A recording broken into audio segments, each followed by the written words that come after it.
Hi, welcome to Bloody Good Time Stories. My name is Kimberly Blackheart and I want to welcome you. I'm so excited to bring you this episode with a friend of mine named Shelly. She's a very talented writer and you are going to love this story. If you enjoy, please like and subscribe to our station so you can get notifications about what's coming next. Now, her information will be down below, so make sure you check it out because you're going to want to hear more of her stories. We are dedicated to bringing you the best. Now sit back, relax, while I read you a bloody good time story. Now this is called Avelia's Revenge. Avelia stretched her body, tender from the difficult birth. The newborn beside her stirred and fussed. She cradled him to her chest and relaxed against the pillows that propped her up. Looking down, she fingered the tiny bumps growing from the crown of his tiny head. There was very little hair, and it was brown. The protrusions were a blunted bone texture hinting at horns. This was worrying. The defect would be easy to hide under a full head of hair. But now, the knobs stood out, obvious. Avelia was frightened for them both. Her husband, Cronus, and her father talked heatedly outside the door. "I know this, father," her husband said. "I know what I have to do." "Do you?" the town leader asked. His name was cursed, so that none would remember it. Curses hold, even in dreams. "I'm not sure you do. You treat your wife as an equal. She has practically cuckolded you. Are you sure you have the steel required to do what is right? For you, for me, for the future of Candle Falls? These people will not accept an abomination. Neither will I." Cronus sighed. "You need not worry, father. I have long known my place in the world. It is always the people I consider in my actions. Now leave me to do what I must. Keep the villagers away if possible. This will not be pleasant. I will have my guards establish a perimeter around the house. After you have the baby, meet me at the top of Candle Falls. We will perform a holy ritual and ask for grace. We can only hope it will work and prevent a plague from befalling us. I will see you there." Avelia tried to stand well before the conversation ended. She attempted to gather herself and preparing to flee with her child.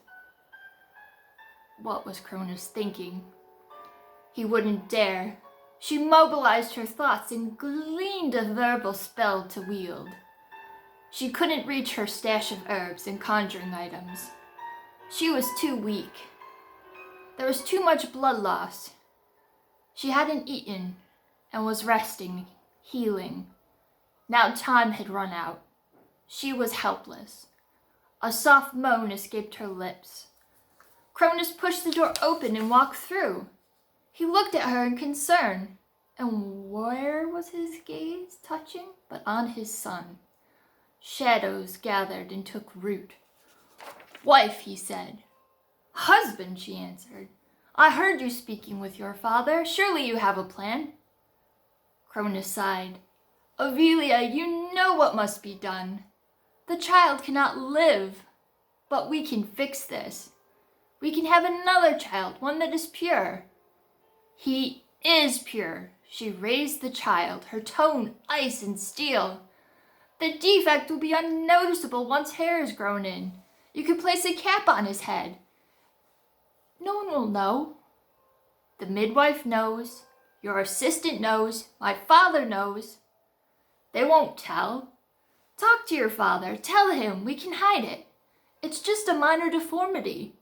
People live with them all the time. They are mostly outcasts and treated like less than a healthy man. You know this. My son, my heir, will be whole, not this." He grimaced and gestured to the baby. This is not my child. Now give it to me, and think of it no more. As soon as you are healthy, we will try again." "Are you mad?" Avelia held the child close. "I will go then. I will leave with our son and never return. You can say that I passed due to complications, that I bled out later and died in my sleep. No one will know." "Avelia, I won't ask you again. I am your husband. You will obey me." He gestured to her to give the baby. "No, you will have to kill me first." "Don't be stupid. It's just a thing with a demon's mark and not even a person. Don't tell me you feel compassion for it." "Compassion? I love him. He is your son, whether you like the idea or not. You gave birth to this creature. You owed me an heir. You failed. Be glad I don't take you both and drown you in the falls. I love you, wife. I know that you will give me a proper heir. We will try again. Now give it to me." She reeled in shock. This was the man who said he would do anything to make her happy, who caressed her, made love to her tenderly. The man who promised her a good life.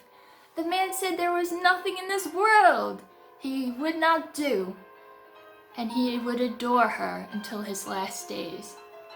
"No, you have betrayed our vows. Leave me be, and I will be gone with the baby by sunrise." He rushed forward and viciously yanked the baby from her embrace. She screamed, and her son cried a high, piercing wail that meant pain. Screams cascaded out again, long and never-ending. She tried to grab him, and Cronus pushed her violently away. She fell and grunted, her hips hitting the hard corner of a wooden table by the bed, before the rest of her slumped to the floor weak and unable to rise. Cleaved, a look of death trickled toward her husband, a promise of a messy demise. She howled to the gods as he left the house. Ah! She never saw her son again. She was physically unable to move from the same spot for hours. Her assistant heard the kneeling and helped her back to bed. Avelia sobbed under her eyes, swelled shut, her lips cracked and bleeding from worrying them. After refusing water and food, she was held down by the stout midwife, and herbal teas forced down her throat. She purged it up, spewing it all over things. Our things. The house was damned. It needed to be brought down with her last thought before losing consciousness. Upon waking, she found herself alone and felt a little stronger physically. So she rose and found a tincture that served as a stimulant. She needed to be strong and wide awake for what must come next. She waited until sundown and the surrounding house was quiet. Then gathered kindling and dry grass, paper, clothes, doused it with alcohol, and spread it through the house. Lighting a torch and setting it on fire, she knew it would burn and burn until nothing was left but ash. Without staying to watch, she fled into the woods to find a cave where she could call upon the ancients to answer. Curse the father, kill the husband, and destroy everyone and everything that was in Candle Falls. She continued ingesting the stimulant and felt strong and bitterly alive. Once a cave was discovered, she made another fire, this one controlled and designed for summoning. A circle, a blood offering, and a long spell chanted of obscure words later, a pair of ancient ones answered. Witch! They hissed in unison. Why did you call? They rose from the fire and smoke turned solid. Walking slowly around the circle, they bound them. I seek death and revenge. What do you offer? My body, my soul, everything. It was her turn to hiss the last word out. Between clenched jaws, anger thrummed from head to toes. Yes, they hissed. We like anger. It tastes so good. We will take your offering. We will give you a boon. Break the circle. She stepped to the circle and looked down to her foot. She watched as if observing another person. Her foot rose and stepped forward onto the line, then moved back and forth. Smearing the clay, the circle severed, the demons rushed and attacked her. She did not move as they bit and drank and did unspeakable things to her body. When she regained consciousness, the demons were still there. Her body was sore. She performed a cursory examination and found some scratches, cuts, bites, but was more or less whole. Her broken spirit was another matter. She stumbled to her feet. Now we must give a boon. A spell I require to raise the dead, the spell that must wake them and bind them to me and only me. They will walk and do my bidding until I say otherwise. You ask too much. Do not banish us, allow us to stay, and we will give you all of this, every part. She nodded. What did she care if the monster stayed and ravaged the earth? It would be over for her soon. What did she care if the monsters did anything? They bent close, whispering the dark magic into her ears. It burned as the words traveled through her body. She had never heard this language. It was hell speak. Words that humans were never meant to hear or vocalize. She would do both with relish. The ancient ones left. She did not know what happened to them, and she didn't care. She had what she needed. She opened her tired, bruised mouth, and the secret language poured out. The dream world remembers this language because it has heard it before, but does not tell. To reveal it would mean the end of the world. Her body racked and her jaw stretched to create the sound of a spell. It felt like black tar crawling up her throat and spewing out into the night air. She could see the spell, outlined in front of her, crawling up the walls of the caves. And in a natural whispering spun out faster and faster until the very last secret word was uttered. The fire shot up and burned the top of the cave, then went out, as if it had never existed. She felt the prickles on her arms. A dark spindle of ancient magic entwined her body. She would not be rid of it until she breathed her last breath. This was all right. It would be over soon. She rose before the sun and walked out towards Candle Falls. "Rise!" she shouted.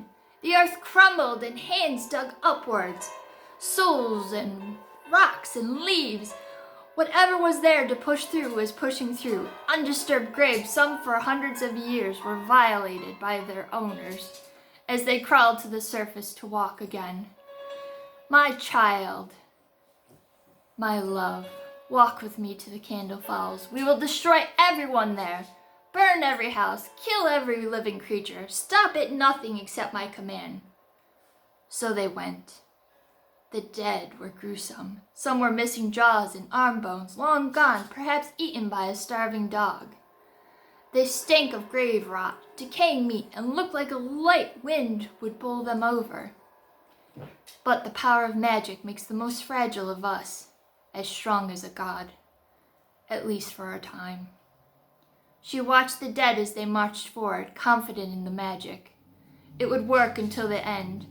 She laughed. She laughed so hard she lost her breath and bent forward, wheezing. What a strange life. She pushed thoughts of her dead son away. Surely he would be dead by now. She would see him soon. Perhaps not. A figure approached, clothed in a black robe with a hood, black wings unfurled, and she marveled. Who was this beautiful demon? Was it already time to go? Who are you? I am Morpheus. You are Avelia. I'm truly sorry for your loss. Your son deserved to live. You deserve happiness. You were wronged. I understand your desire to make Cronus and his father pay. But why the rest of them? None of them cared. They all thought the same thing. He was an abomination. They were all the same. She snarled and tears dripped down her dirty cheeks. It's time to stop, Avelia. No, she screamed. You will not take this away from me. It's mine. My revenge. It's just and deserved. Leave me. She turned to follow her dead. They needed her. She was truly a mother now, and they would raise the village and disappear. She didn't want to kill everyone, just everyone in Candle Falls. Then she could rest. She heard a crackling like lightning or an explosion and looked around for the source of the noise. Finally, her gaze turned upward, where the top of half of a massive tree fell down. It would hit her if she did not move. She needed to. The ground boomed and shook with the impact. A hand sprawled out from beneath the split trunk, and blood spattered the ground. No other signs of Avelia remained. The marching dead fell. The spell was only active as long as the caster was alive. Candle Falls was saved, but Cronus and his father's fate remained to be dealt out. They would receive what they deserved, and the town would elect a new leader. Life would go on, as it always did. Morpheus looked down at Avelia's hand a minute longer. They walked away. Even though her intentions had been psychotic, he had prevented her from doing any serious harm. He hoped there was a way to save her soul, and that she would reunite with her son, a child who had done no wrong except being born different. Humans would still be treating others this way. Morpheus mused sadly. It was time to move on. He preserved her story in the dreamland and revisited it in different ways. Sometimes he traveled to the Elflands and Benticle and procured a spell to counteract the demonic black magic. Sometimes he stopped her with nothing but words. This time it was a tree. He loved the dreamlands, but sadness was one of its permanent residents. He let the melancholy take him, drifting deeper and hoping for visions of happier times. Whew! That was an absolutely delicious story. So make sure you also check in the comments, and if you have something you want to submit to us, please do. And we look forward to the next episode. So join us next time for Bloody Good Time Stories, where we always have a bloody good time.